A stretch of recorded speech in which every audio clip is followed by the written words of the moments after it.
Bonjour à tous. Alors, donc, dans cette vidéo, ça devrait être assez rapide. Il s'agissait donc de corriger le 3 du 28, sachant que les deux premiers avaient été faits.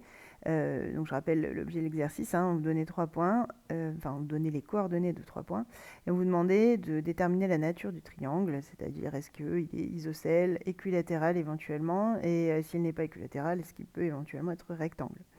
Voilà. Donc, ce que j'ai fait pour gagner un petit peu de temps sur la vidéo, c'est que j'ai déjà calculé les coordonnées des vecteurs concernés, parce que ça, normalement, ce sont des compétences que vous avez acquises depuis déjà un petit moment, j'espère.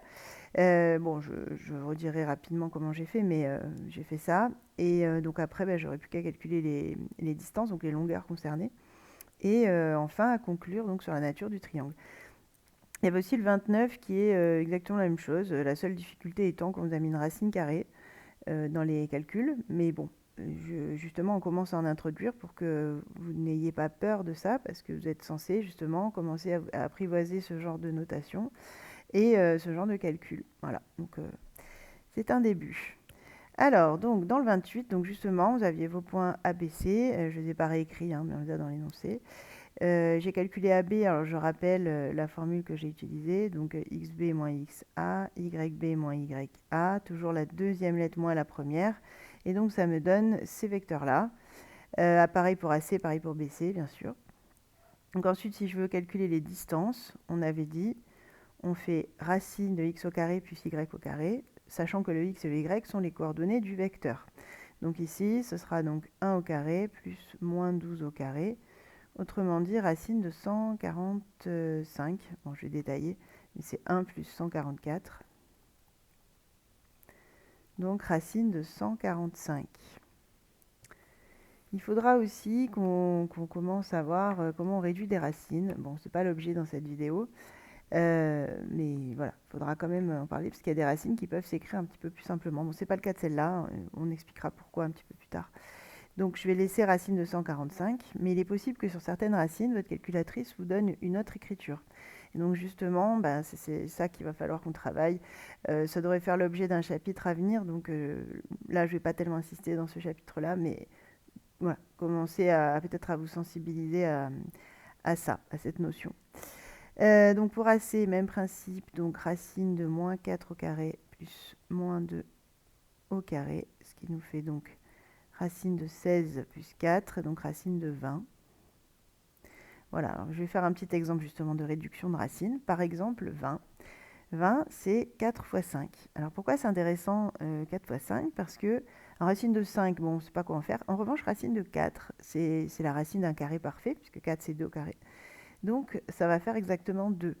Et c'est ça qui va nous permettre justement de réduire le nombre qui est sous la racine. Donc, vous voyez là, si je le fais, je vais le faire une fois, au moins ceux qui peut-être comprennent ça, ça sera toujours ça de gagner.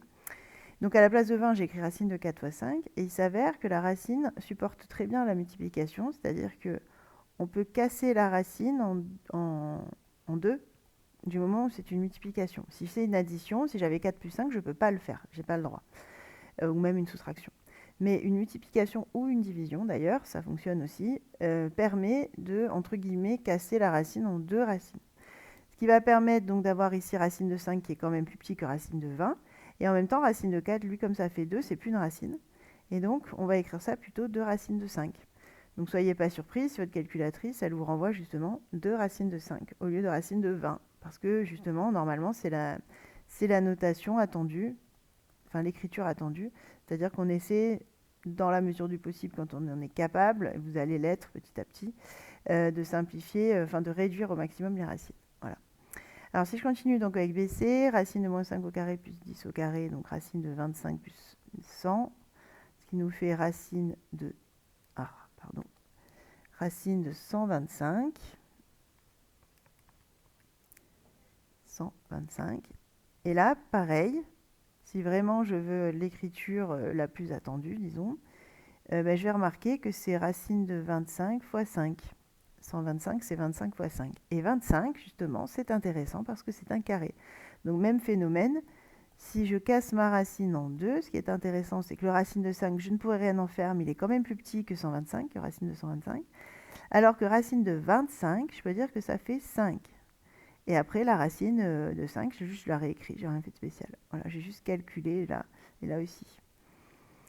Donc c'est une autre écriture, on appelle ça l'écriture réduite de la racine.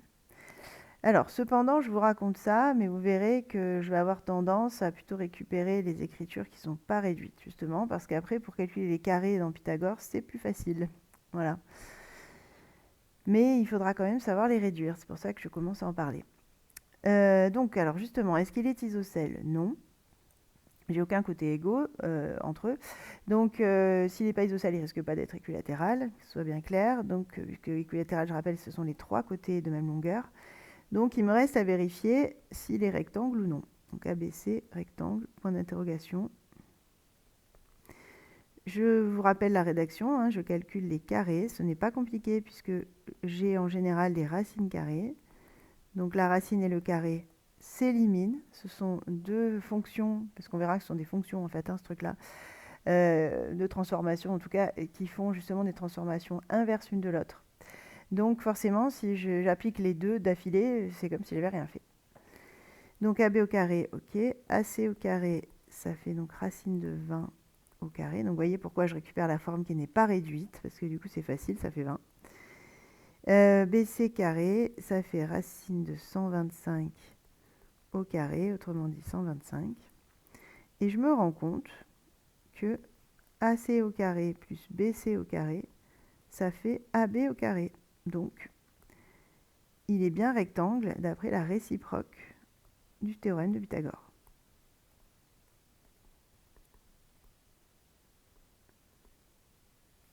Alors, THM, c'est théorème.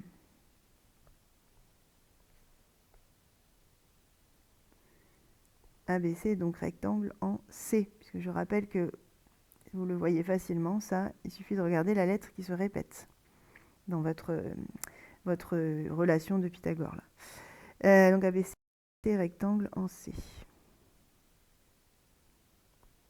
Mais c'est tout, il n'est rien d'autre. Il n'est ni isocèle, ni équilatéral. Enfin, il ne peut pas, de toute façon, s'il est rectangle, il ne peut pas être équilatéral. Ok. Alors, bon. Vous me direz bien sûr en classe hein, si vous avez des questions, il n'y a pas de souci.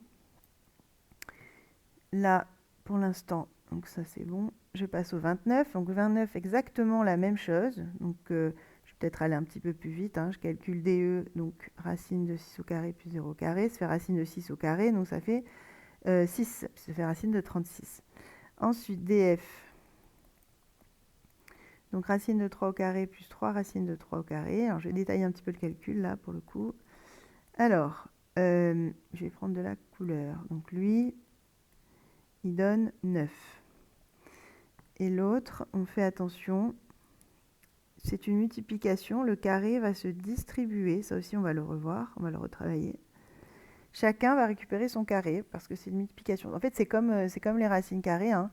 C'est pas pour rien que le carré et la racine carrée ont des actions réciproques. Ils sont liés, ils sont cousins directs. Et ils ont justement des propriétés très similaires, à savoir que les deux, avec la multiplication, je peux les casser. C'est-à-dire que la racine, avec une multiplication en dessous, je peux en faire deux racines, et le carré aussi. Donc là, ça revient à appliquer le carré à chacun.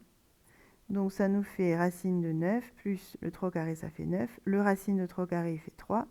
Et donc on récupère 36, là aussi. Donc 6, puisqu'il y avait une racine. Ensuite, donc déjà il est isocèle. Maintenant je recommence avec EF. Moins 3 au carré, bon on voit bien que le calcul va être le même, hein. Donc je vais faire un peu plus rapidement.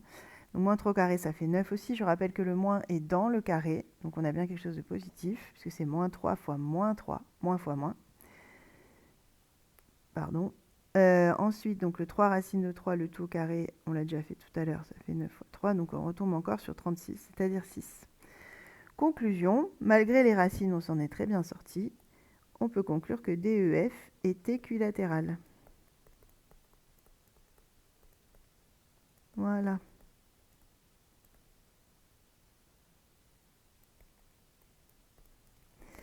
Voilà donc pour cette correction. Et je vous invite maintenant à aller voir l'autre vidéo que je vous ai demandé de visionner. Et je vous dis à très bientôt et merci pour votre écoute.